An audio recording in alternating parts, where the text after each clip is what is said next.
Kamusta ka at welcome sa Noyfi TV. Sa dokumentaryong ito, ating kilalanin ang buhay ni Manuel L. Quezon, ang unang Pangulo ng Commonwealth ng Pilipinas.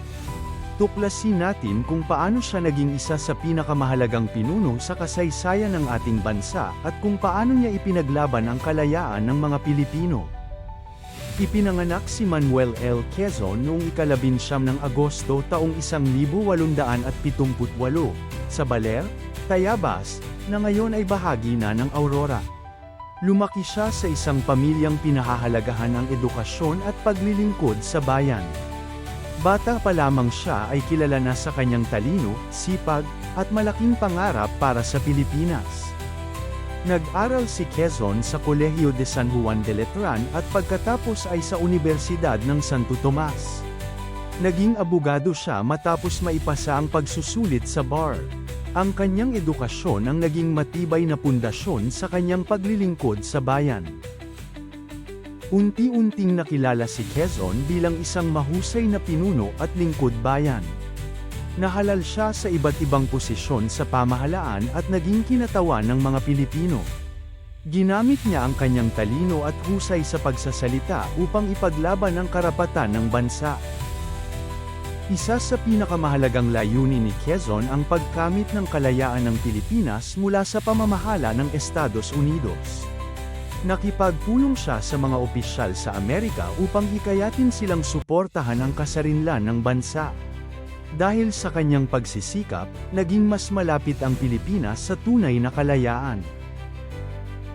Maraming salamat sa panunood ng ating dokumentaryo tungkol kay Manuel L. Quezon. Sana ay may bago kayong natutuhan tungkol sa kanyang buhay at sa kanyang ambag sa ating bansa.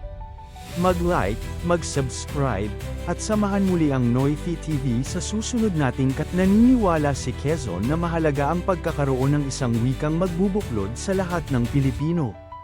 Sa kanyang pamumuno, sinimulan ang pagpili ng magiging batayan ng wikang pambansa.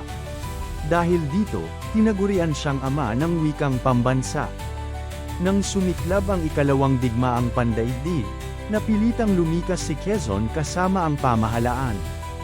Habang nasa Estados Unidos, ipinagpatuloy niya ang paglilingkod sa bayan hanggang sa kanyang pagpanaw noong 1944. Ang kanyang mga nagawa ay patuloy na nagbibigay inspirasyon sa mga Pilipino.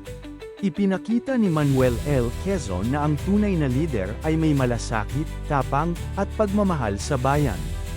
Ginamit niya ang kanyang talino at kakayahan upang ihanda ang Pilipinas para sa kalayaan.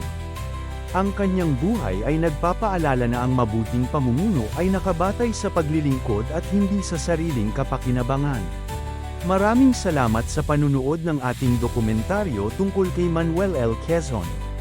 Sana ay may bago kayong natutuhan tungkol sa kanyang buhay at sa kanyang ambag sa ating bansa. Mag-like, mag-subscribe, at samahan muli ang Noyfi TV sa susunod nating kasaysayang paglalakbay.